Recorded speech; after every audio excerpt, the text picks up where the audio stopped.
Welcome to Mr. Penguin's Recaps. Today, I'll be explaining a movie titled Sleepy Hollow, released in 1999. The movie begins with a man writing a letter. He stamps the letter and prepares to deliver it. On his way, everywhere looks dark and scary signs are on the road. Soon, his peaceful journey is interrupted by a strange being that chops off the head of his driver. The man jumps down from the carriage and runs into the bush. He stops running when he sees a Halloween costume.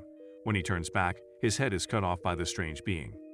Now, the year is 1799 in New York City. A man called Constable Crane finds a dead man's body in the river.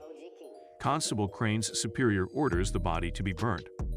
Constable Crane tries to convince his superior to carry out an autopsy so he can know the cause of death, but his superior disagrees. The next scene is at the New York Municipal House. Crane is speaking against the judge and other members for still using archaic methods to torture criminals. He proposed that the court should adopt modern ways of dealing with criminals.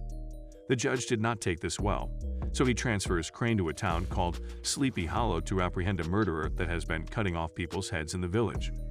When Crane arrives at Sleepy Hollow, he heads for the house of a man called Baltus Van Tassel, where he meets Katrina, Baltus' daughter.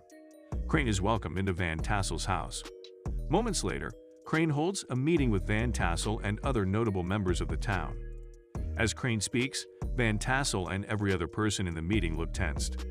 The notable members of the town explained to Crane that 3 people that were murdered were decapitated and their heads were taken by the Headless Horseman back to hell.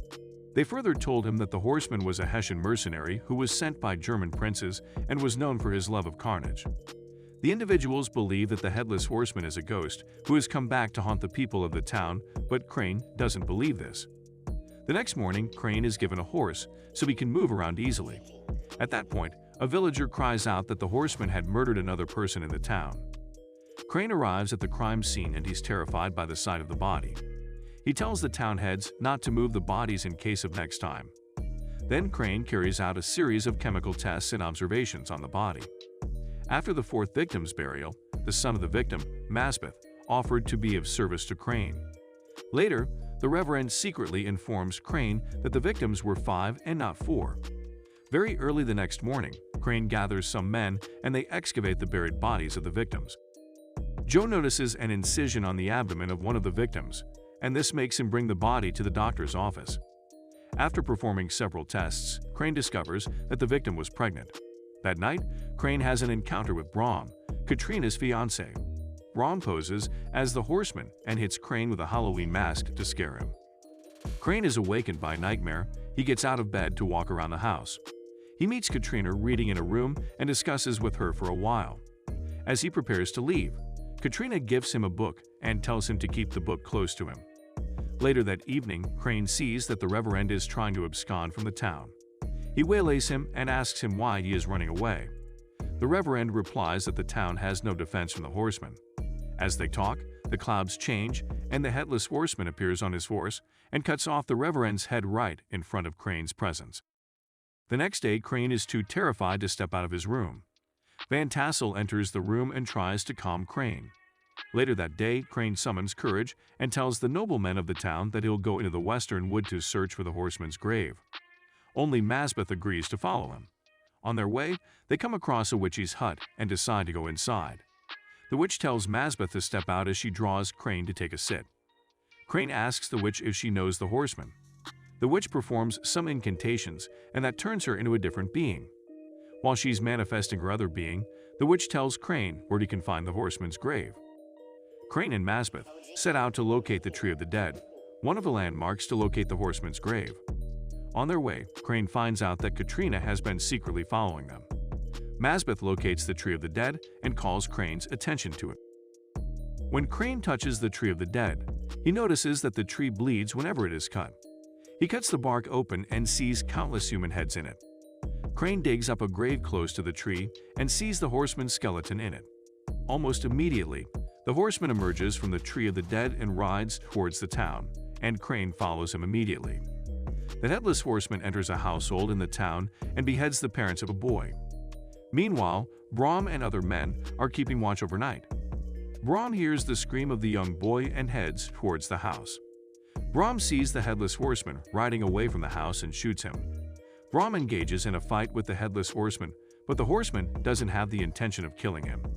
Soon Crane joins Brom in fighting the Headless Horseman, but they soon take to their heels when they realize they cannot win the fight. But it is too late, the Headless Horseman waylays them. He stabs Crane in the chest and kills Brom. When Crane regains his consciousness, he feels pain in his body. The people that surround him try to calm him. Then Crane reveals to them that he has discovered that the Headless Horseman doesn't kill at random. Rather, the person that took his head controls him and dictates to him who to kill. When Crane falls back to sleep, he has a nightmare about an incident from his childhood. He then explains to Katrina that he lost his faith when he was a child and now he only believes in sense and reason. After this, Crane confesses to Katrina that he has feelings for her. The next morning, Crane works carefully to uncover the mystery behind the killings and how the victims are connected, since the Headless Horseman doesn't kill at random.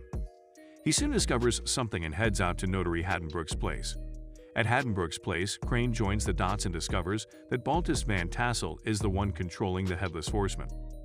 When he gets home to confront Van Tassel, he meets Katrina in his room. Katrina informs Crane that Van Tassel thinks he should return to New York.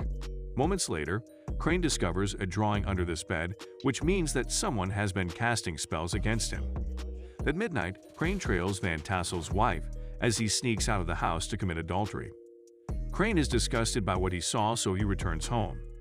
When he finds out that the evidence he brought from Notary Haddonbrook's place had been stolen. Apparently, Katrina had stolen the documents and burnt them. Crane confronts Katrina, and their conversation doesn't end well. The next scene shows Van Tassel's wife instructing Crane not to tell her husband what he saw her doing the night before. Almost immediately, Van Tassel enters the house and announced that Notary Haddonbrooks had committed suicide. He also advised Crane to leave the town. That evening, Van Tassel and his wife are walking across the field. His wife stops to pick up some flowers. Almost immediately, the Headless Horseman appears and kills Van Tassel's wife. Moments later, several people are running into the church to seek protection against the Headless Horseman. Van Tassel and Katrina make it into the church. The Headless Horseman appears, but he cannot enter the church. Meanwhile, inside the church, one of the nobles accuses Van Tassel, telling him the Headless Horseman wants only him. Pandemonium occurs inside the church as Van Tassel shoots one of the noblemen. Eventually, the Headless Horseman kills Van Tassel and cuts off his head. This makes Crane think Katrina is behind the killings. He bids her farewell and leaves the town. On his way, Crane opens the gift that Katrina gifted him and realizes that the spell under his bed was meant to protect him. He turned back and went into the morgue to observe the dead bodies, where he discovered that Van Tassel's wife wasn't killed. Meanwhile, at Van Tassel's house, Van Tassel's wife appears to Katrina. This surprises Katrina and she faints. Apparently, Van Tassel's wife is Katrina's stepmother, named Archer. Archer cuts some strands of Katrina's hair and uses it to summon the Headless Horseman to kill Katrina. Apparently, Archer has been the one controlling the Headless Horseman the whole time. Archer also revealed how she managed to pull off her plans to Katrina and how she got control of the Headless Horseman. At that moment, Masbeth attempts to attack Archer from behind, but his effort is futile. The horseman attaches his skill, and his flesh is restored. With his full face restored, the horseman looks scary to Crane. The horseman's attention is diverted when he hears the sound of his horse. He climbs on it and takes Archer along with him. Then the horseman gives Archer a painful kiss and runs into the tree of the dead with her. The final scene shows Crane, Katrina, and Masbeth arriving in New York in a carriage. That's all from the video. I hope you liked it. Subscribe for more content like this and hit the like button to help us out. Also, leave a comment if you want us to recap your favorite movie. Until next time, take care.